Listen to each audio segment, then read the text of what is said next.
king, I am not a god, I am Hump Pew pew Tano, and welcome in another video about Mesa Prime. And in today's video I will show you how to build her after the Exalted Weapons rework for level 9199 Steel Path enemies in Warframe. But first thing first, let me show you what she's capable after the update.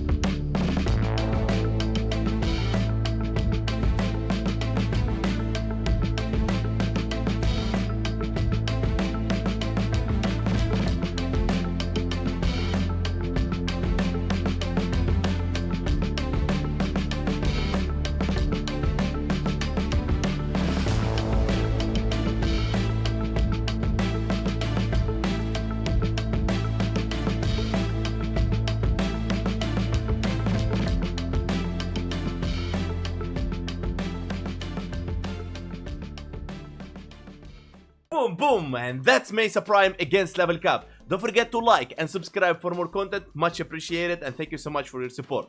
As always, before I build any of my weapons or any of my warframes, I rely on my method called DVS. And trust me, if you follow it to the T, it will help you improve your builds, and you can even make your own builds. Now, the D stands for how I'll be dealing damage, what elements I'll be using, what's the faction I'll be fighting. The V stands for how I proc 10 stacks of viral to make enemies vulnerable by 325% more damage to their HP. S stands for stripping enemies armor, and by lowering armor, we lower their damage reduction to deal higher damage to them. And of course, if you don't like my methods on how I'll be proccing viral and armor stripping enemies, it's okay. You can check this sheet right here. It can help you maneuver around my methods to find your own style. As in Warframe, you can do things in many different ways, but the results pretty much always the same. Also, you need to know, Tano, that I take weapons and warframes to level cap not for a show off, but actually to experiment and benchmark and test that weapon or that warframe at level cap to make sure I give you builds that work, not a show off. Next thing you need to learn before we proceed any further in the video, so everything makes sense for you later on, you need to know about shield gating. You hear a lot of Thanos talking about it, but no one takes the time to actually explain it to you properly. Now, in Warframe, not like any other game, when you receive a fatal blow, you don't lose your shield and health at the same time. What happens is you lose only your shield, and then at that moment your screen will have sort of a glitch. That glitch means you reach the gate.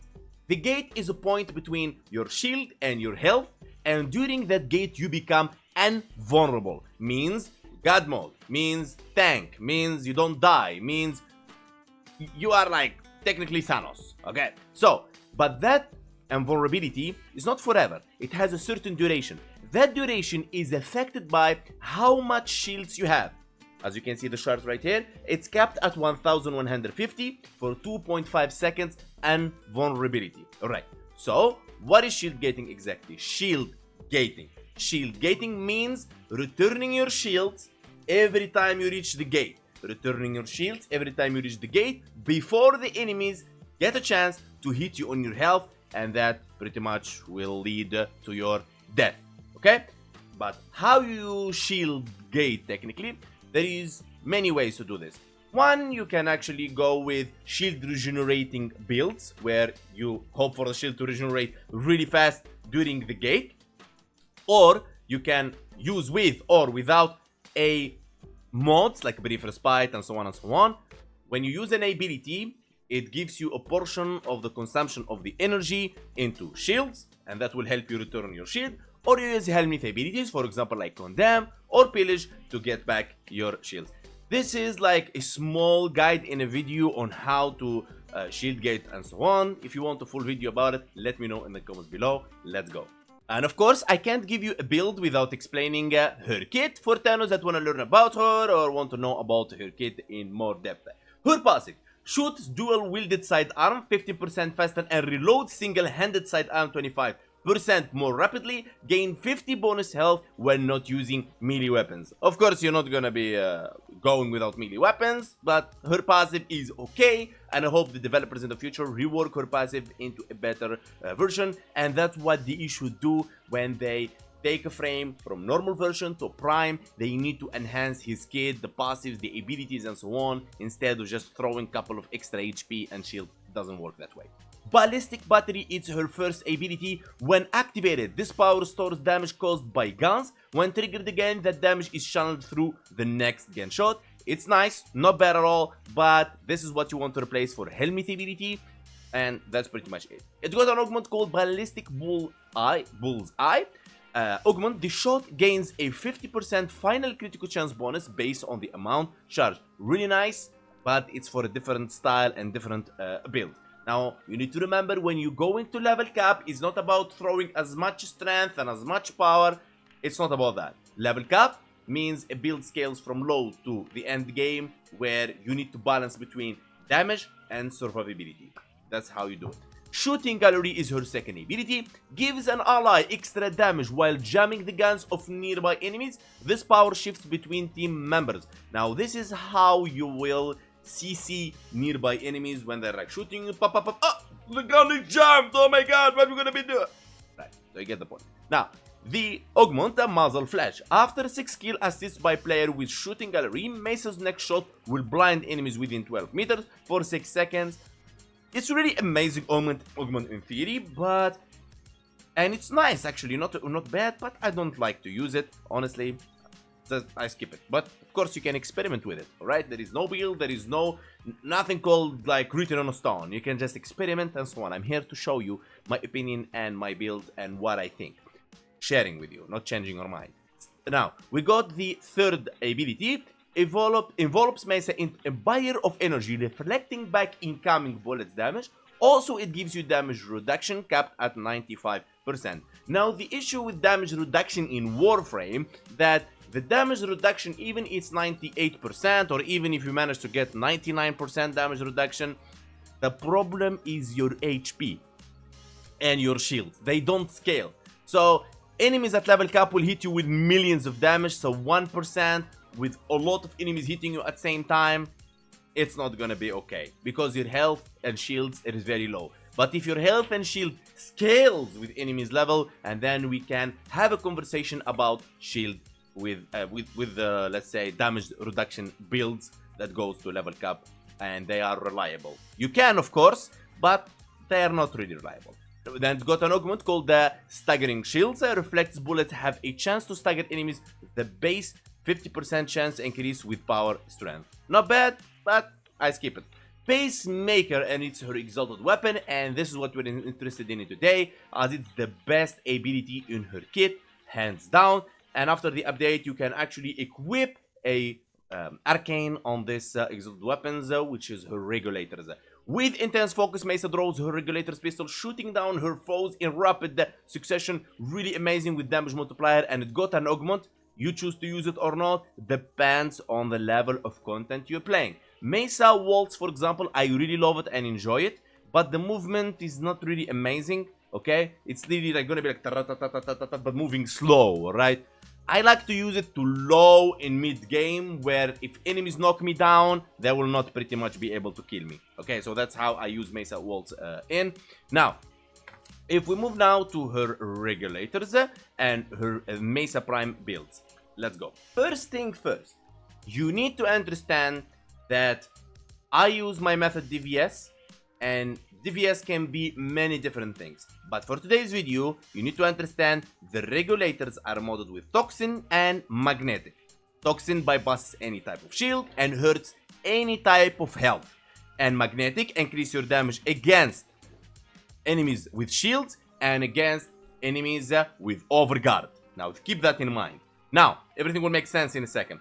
The Archon Shards I'm using is Emerald Archon Shards to push the stacks of Corrosive from 10 to 14 to armor strip enemies 100% using Mesa Regulators. Of course, you can use a primary weapon or secondary weapon like this one or whatever you want to use to like proc Corrosive and so on, but no. We're using the regulators to armor strip enemies, and then we're running Violet Archon Shards. Have them Tau Forged if you can, okay? Health pickups gives 20% energy, energy pickups gives you 20% health, and 2 of them.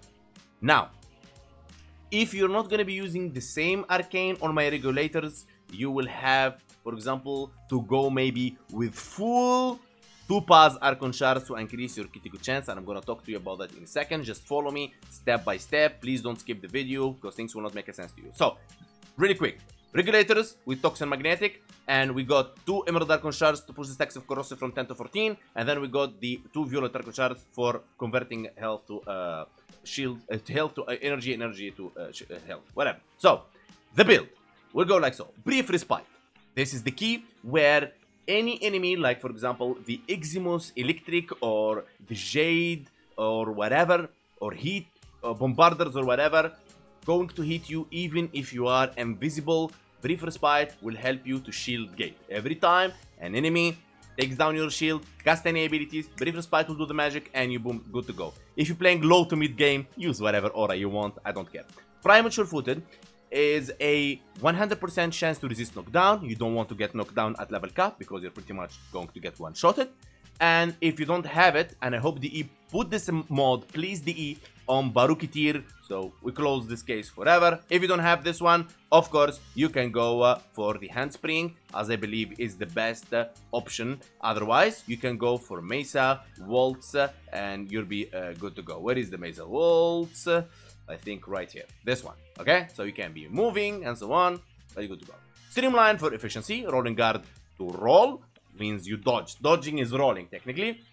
You become invulnerable for 3 seconds and remove all status for 7 seconds. For example, if you have a Slash or Toxin that bypasses your shield, so you cannot shield gate technically, or Heat or whatever, Roll Guard, you cleanse yourself.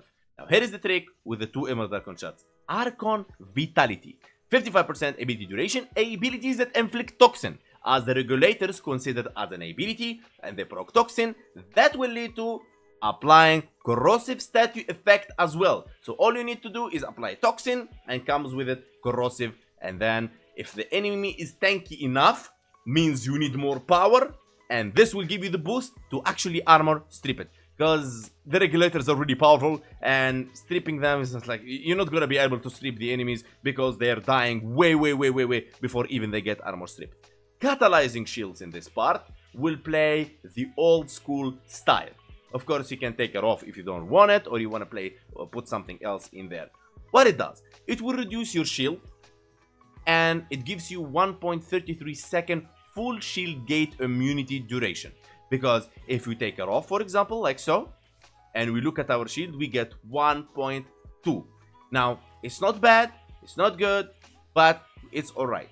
I use it in here because I feel it's really worth it, and it helped me a lot to return my full shields at that scale. But of course, you can take it off and use wherever you want in here. Okay, now, Primate Flow for energy max, Stretch for ability range, Precision Intensify to increase the ability strength of your fourth ability,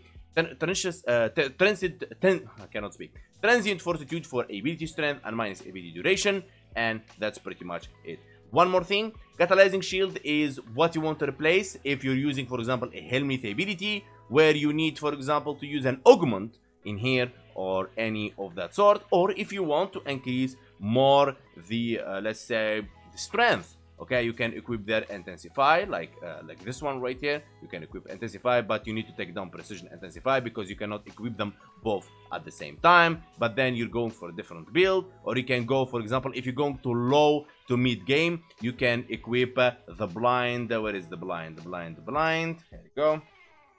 You can equip Blind Rage right here, and then it will reduce your ability efficiency. You don't want that in Mesa. It gives you hard time. Or you can use in here, instead of Catalyzing Shield, you can use Equilibrium, and then you can take down the 2 Violet Archon shards and you equip something else that may help you on the build. The Helmith ability I'll be using is Quiver. Now, a lot of times like Quiver because they think it's just a camping ability, but it's not, and when we get to Simulacrum, I will show you why is that. Now, why we use Quiver? So I can sit in my spot or move or whatever I'm gonna be doing, and I'm invisible. And there is, like, invisibility in any game in the world is the one of the best, if not the best, survivability method. So, Quiver to keep me invisible and take down all the enemies at ease without stressing myself too much. And Brief Respite is a backup shield gating mechanism where there is a lot of enemies surrounding me when I'm invisible and there is some AoE, shield gate, run away, put the Quiver in the ground or hit my sentinel with it and kill them all, and that's pretty much the plan. But Quiver is not, or this helmet ability is not written in stone. Run Eclipse, run Resonator, run wherever you want. Whatever you feel comfortable with, go ahead. I just give you something that's tested. In the future, maybe I take a different helmet ability and I test it, and then I can confirm it works and it's good. I can't just tell you throw this without taking them all to level cap. As you know, there is a lot of helmet abilities and I don't advise anything unless I test it. Okay, and I'm talking about testing it at level cap, so the build scales. Arcane Energize for energy, of course, it's almost a must. Arcane Velocity, increase fire rate because your regulators loves fire rate. Now, when it comes to our regulators, and this is the build we're gonna go for, Secondary Innervate. On hit, increase critical chance by 10%, resets after 6 big critical hits. Big critical hits is technically orange or red, and that's why I don't run Topaz.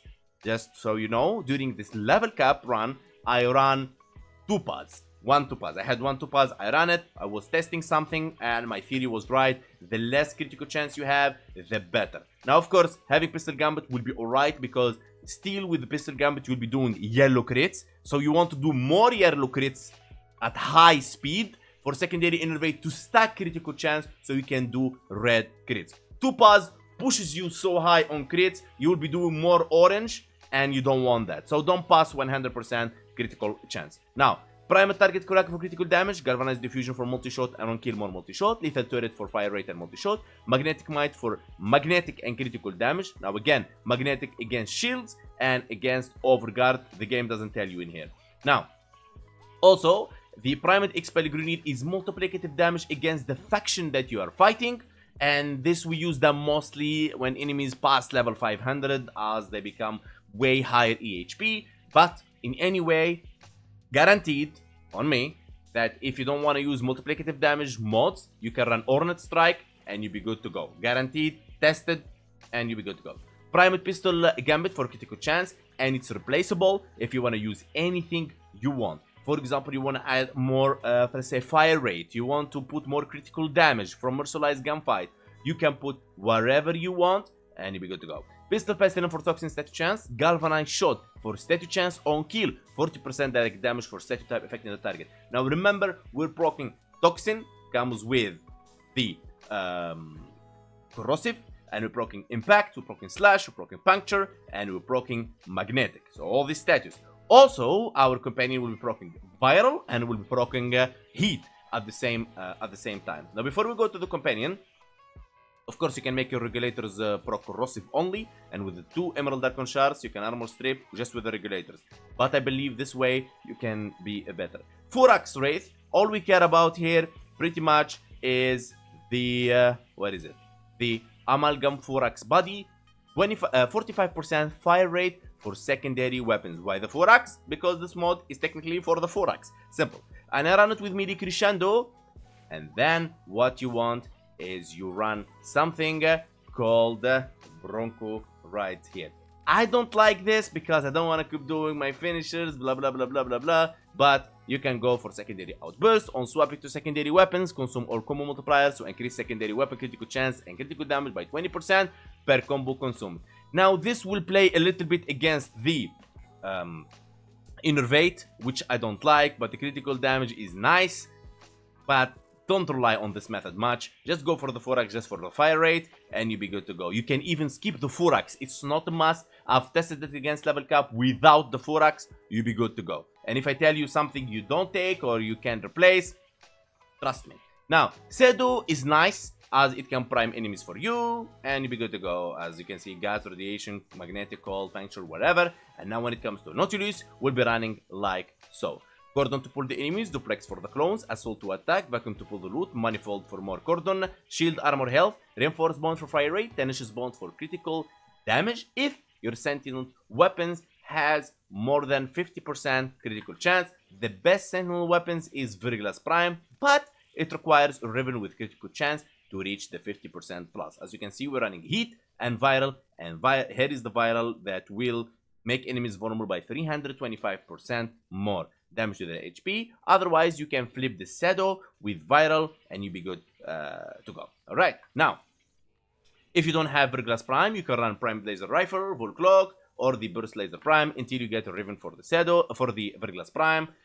Or if you just don't care about the critical damage, and you'll be good to go. And already it gives you the fire rate, which is really nice. And that's pretty much it. Now let's go to Simulacrum. First thing I want to talk to you about in Simulacrum is Quiver. A lot of Thanos think that Quiver is a very boring ability. I agree with you, because you use it like this. You use it in here and you just lock yourself inside this circle. You come out, you are vulnerable, you come in, you're invisible, and so on and so on and so on. But how about I tell you that you are wrong? Because you can make this ability way more fun and more challenging, especially at level cap. How you do it? This. And you technically can go around and run and do whatever you want, Thanos, and you want to make it more challenging, you shoot your Sentinel when it's invisible, like so, and you refresh your buff. Look at that. Now, if you train yourself long enough with this, you'll be good at it, and you can refresh your invisibility forever. And under a lot of stress from Thraxis at level cap, where you can actually get two-shotted or one-shotted if you don't shot gate, okay? You like make it more fun, so you keep your brain active, that you're not using something that keeps you tanking forever, but you actually trying to keep your invisibility up by hitting your sentient and moving. That's the tricky, and that's the beauty of it, and that's why I love Quiver. Now, of course, this is the era of Quiver in my channel. Of course, I use a lot of different Helmith abilities here and there, but eventually we're going Helmith ability by Helmith. But as I said, I always deliver builds that works, tested, benchmarked for you. Okay? So keep that in mind. Now, let's go. Let's summon level 230 heavy corrupted gunners. And let's make sure that we got the regulators on multiplicative Orikin. There you go. We're good to go. Let's pause these guys. I mean, we can unpause them. There is no issue in there. But whatever. There we go. Jamming their weapons. And we need some energy, of course. There we go. Now, we'll be collecting the innervate, as you can see right about there. And we can do red crits. Now, if you run the 2 paths with this build, you will not be able to do red crits. Okay, you'll be always at orange, because there is not enough window on orange on yellow crits to collect for you the amount of like critical chance to reach the red crits. Now, how innervate works? Technically, innervate is an absolute critical chance. So if you get 1 million% critical chance with innervate, it will just plus your base critical chance. So for example, if you have 5% and you get 1 million, it will become 1,005%. And that's the beauty of innervate. Okay, look at that. Boom. Of course, running a full 2 paths Tau Forged is really amazing, but then you need to figure how you'll be armor stripping and how you'll be proccing viral, and then you're pretty much good to go, and you'll be receiving pretty much almost the same results. But that's too much investment, and having high crits, it doesn't mean you'll be killing as fast when it comes to just crits or more of priming enemies with viral and corrosive and all those statues on these targets. Look at that. It's just beautiful. Now, the thing is, what I'm testing and I am having a doubt about is the galvanized shot. Now, if we remove galvanized shot in here, I noticed that there is a decrease on the DPS. It doesn't mean it cannot kill. Yes, of course it can kill, but I feel there is a sort of low in DPS, but it doesn't affect it much. Alright, so if you want, you can take it even off, and you can equip Ornate Strike in here to increase your DPS, like I'm gonna just show you right now. So I'm still testing on the galvanized shot, and even Wiki doesn't agree or disagree with that, so let me know in the comments below. So I am just blindly shaking it around based on testing and numbers I am checking. Also, the other option, you can remove Ornate Strike from here, and you can equip, for example, the Gunslinger. Amazing option. It can push you to 41 fire rate, and it just makes this insane. Now, just so you see Mesa how she moves outside of the invisibility. I mean, any Tano would see you moving like this, will ask you, can you please share your build? Any Tano. I mean, look at the movement. It's just beautiful. Beautiful. Okay? So, for me, if I'm not going to use the galvanized shot, I will be using Ornate Strike in here. But, works or not, it's still going to give me the statue chance. And I feel it does work. Honestly, I feel it does work. And we're proccing enough statue chance in there. And just like so much things happening at the same time. Alright? You can't pretty much see much. But it works. I believe so. So, let me know in the comments below what you think and what your testing results are. In the end, I would give Mesa 8 out of 10. Amazing Warframe, and even after the Exalted Weapons rework, she's still top tier. Amazing, a must have, and you will never regret playing Mesa. Just make sure that you have the right build and you play her the right way. And always make sure that when you copy a build, you know what that build for.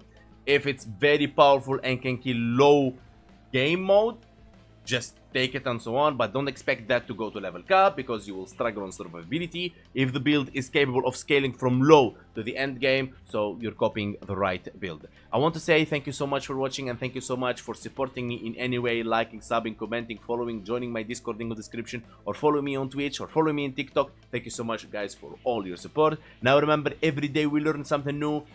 There is nobody perfect and there is no build written on stone. Just let's help each other, create an most amazing community where we can improve our builds and improve the quality of Warframe. As always, Warframe is a game and we're here to have fun. Thank you so much for all my Hall of members, special VIPs, and disputed donators, and Hall of donations, and everyone in my community. Big love to you all, and I will see you next time.